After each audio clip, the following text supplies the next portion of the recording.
لائیں کہیں کہ ہمارا رب اللہ ہے، پھر اس پر جم جائیں۔ ان پر فرشتوں کا نزول ہوتا ہے، نہ کوئی غم کرو نہ خوف، خوشیاں مناؤ جنت کی جس کا تم سے وعدہ کیا گیا تھا۔ اللہ کی ربوبیت پر اطمینان جب انسان کو ہو جاتا، میرا رب اللہ ہے، ربی اللہ، انسان کے لیے نہ کوئی کھٹکا، نہ کوئی خطرہ، نہ کوئی خوف، نہ کوئی حزن۔ جو کچھ ہو رہا ہے کس کے اذن سے ہو رہا ہے؟ اللہ کے اذن سے۔ اللہ کے اذن کے بغیر پتہ تک نہیں ہلتا۔ یہ کوئی اندھا بہرا مادہ نہیں ہے جس سے مجھے کوئی خوف ہو۔ اندھا بھینسا چلا رہا ہو اس سے تو ڈرنے کا ہر انسان کو ڈرنا چاہیے، نہ معلوم کس کو ٹکر مار دے۔ لیکن نہیں، اس کائنات کو چلانے والا ایک سمیع و بصیر خدا ہے، وہ جو میرا دوست ہے، میرا ولی ہے۔ اللہ ولی الذین آمنوا یخرجہم من الظلمات الی النور۔ اللہ اہل ایمان کا ولی ہے، ساتھی ہے، پشت پناہ ہے، مددگار ہے، حمایتی ہے۔ بتائیے جسے یقین ہو جائے کہ اللہ میرا مددگار، اللہ میرا محافظ، اللہ میرا پشت پناہ، اللہ میرا حمایتی، اس کے لیے کوئی خوف ہوگا؟ اس سے کوئی ڈر ہوگا؟ میں مثال دیا کرتا ہوں ایک بہت سادہ، پنجاب کے دیہات کی۔ تو بڑا چودھری ہے اور کوئی غریب کسان ہے۔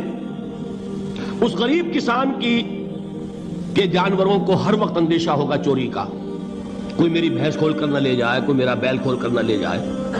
لیکن جس کے بارے میں یہ سب کو معلوم ہو کہ وہ جو بڑا چودھری ہے وہ اس کا دوست ہے، اس کی بچیا کو کوئی خوف ہوگا؟ اس کی بھینس پر کوئی ہاتھ ڈالے گا؟ اسے کوئی اندیشہ ہوگا؟ نہیں۔ کیوں؟ کہ وہ بڑا چودھری، بڑا اس کا یہاں کا سردار، جاگیردار، سب کو معلوم ہے وہ میرا دوست ہے، کوئی میرے خلاف اقدام نہیں کر سکتا۔ اس دنیا میں یہ چھوٹی سی بات اگر آپ کے دلی اطمینان اور سکون کا باعث بن سکتی ہے تو ذرا تصور کیجئے۔ میں لفظ تصور استعمال کروں گا صرف اس لیے کہ اس کا ہم جس کو کہتے ہیں ادراک اور شعور کر نہیں سکتے، اگر کے ساتھ کر سکتے۔ اگر یقین ہو کہ اللہ میرا مددگار اور یقین ہو کہ اللہ ہر آن میرے ساتھ ہے، پھر کوئی خوف؟ کس کا خوف؟ کوئی شے اللہ سے بالاتر ہے؟ کوئی قوت اس سے زیادہ طاقتور ہے؟ کوئی اس کے ارادے کو بدلنے والا ہے؟ کوئی اس کی مشیت کے آڑے آنے والا ہے؟ یہی بات ہے جو حضور نے فرمائی۔ یہ ایمان کا حاصل ہے لب لباب، کہ دیکھو اچھی طرح اس بات کو ذہن نشین کر لو، اگر تمام انسان مل کر تمہیں کوئی نقصان پہنچانا چاہے نہیں پہنچا سکتے، مگر جو کچھ اللہ نے لکھ دیا ہو، اور تمام انسان مل کر تمہیں کوئی نفع پہنچانا چاہے نہیں پہنچا سکتے، مگر وہ شے جو اللہ نے طے کر دی۔ آپ پھر میں کہوں گا ذرا طاری کیجئے، اسے فرض کیجئے، اسے سوچئے۔ اگر اس حدیث پر ہمارا دل ٹھکا ہوا ہو تو کسی سے ڈر ہوگا؟ یہ مجھے نقصان نہ پہنچا دے، یہ میری رپورٹ خراب نہ کر دے، یہ میری انکریمنٹ نہ رکوا دے، یہ میرا یہ نہ بگاڑ دے، یہ میرے یہ نقصان نہ پہنچا دے۔ اس کا ڈر، اس کا ڈر، اس کا خوف، اس کی خوشامد، اس کے لیے جا کر طرح طرح سے اپنی عزت نفس کو ذلیل کروانا اس کے سامنے۔ یہ سب کچھ کیوں کرتا ہے انسان؟ جب سمجھتا ہے کہ اس کے ہاتھ میں میرا کوئی نفع ہے، اس کے ہاتھ میں میرے لیے کوئی ضرر ہے، یہ مجھے کوئی غضب پہنچا سکتا ہے، یہ مجھے کوئی نقصان پہنچا سکتا ہے، یہ میرے کوئی کام بنا سکتا ہے، یہ میری کوئی ضرورت پوری کر سکتا ہے۔ اسی کا نام شرک ہے۔ جہاں آپ نے یہ سمجھا کہ غیر اللہ کے اندر کوئی طاقت موجود ہے، وہی شرک ہے۔ بتوں سے تجھ کو امیدیں، خدا سے نومیدی، مجھے بتا تو صحیح اور کافری کیا ہے؟ شرک تو یہ ہے۔ جس پر بھی تمہیں یہ خیال ہے، کلمہ ہے یہ کلمہ سوم، لا حول ولا قوت الا باللہ، ذرا اس پر دل کو کبھی اگر آپ تصور کریں، پھر فرض کریں، دل ٹھک جائے اس پر، کوئی طاقت نہیں۔ یہی بات تھی جو شیخ عبد القادر جیلانی رحمۃ اللہ علیہ نے اپنی وصیت میں اپنے بچے سے کہی۔ 11ویں دینے والے ہیں، لیکن حضرت شیخ عبد القادر جیلانی کی وصیت اور تعلیمات کو کتنے لوگ ہیں تو جانتے ہو؟ یہ جن مقامات تک پہنچے ہیں وہ کس چیز کی بدولت پہنچے ہیں؟ انہوں نے جو پیغام دیا وہ کیا تھا؟ اے میرے بچے، جس طریقے سے قرآن مجید میں حضرت لقمان کی نصیحتیں جو ہے نقل کر دی گئی ہیں، میں یہ عرض کروں گا بالفرض اگر قرآن حضرت عبد القادر جیلانی کے بعد نازل ہوا ہوتا تو شیخ عبد القادر کی یہ نصیحتیں بھی قرآن میں درج ہوتی. اتنی اونچی نصیحتیں ہیں. اے میرے بچے اس حقیقت کو ذہن نشین کر لے, لا فاعل فی الحقیقت ولا مؤثر الا اللہ. اس کائنات میں نہ کوئی فاعل حقیقی ہے نہ مؤثر حقیقی ہے سوائے اللہ. کسی شے میں کوئی تاثیر نہیں اگر اللہ نہ چاہے. آگ جلا نہیں سکتی اگر اللہ نہ چاہے. پانی ڈبو نہیں سکتا اگر اللہ نہ چاہے. زہر ہلاک نہیں کر سکتا اگر اللہ نہ چاہے. کوئی چیز فائدہ نہیں پہنچا سکتی اگر اللہ نہ چاہے. تو در در پہ کیوں سر جھکاتے ہو؟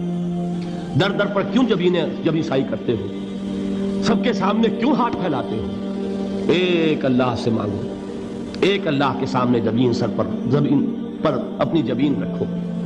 لا فاعل فی الحقیقت ولا مؤثر الا اللہ. نظر آتا ہے ہمیں کہ پانی پیاس بجھا دیتا ہے. پیاس بجھانے کی صلاحیت پانی میں نہیں ہے, اللہ کے اذن سے. کھانا بھوک مٹا دیتا ہے, بھوک مٹانے کی صلاحیت کھانے میں نہیں ہے, اذن رب میں.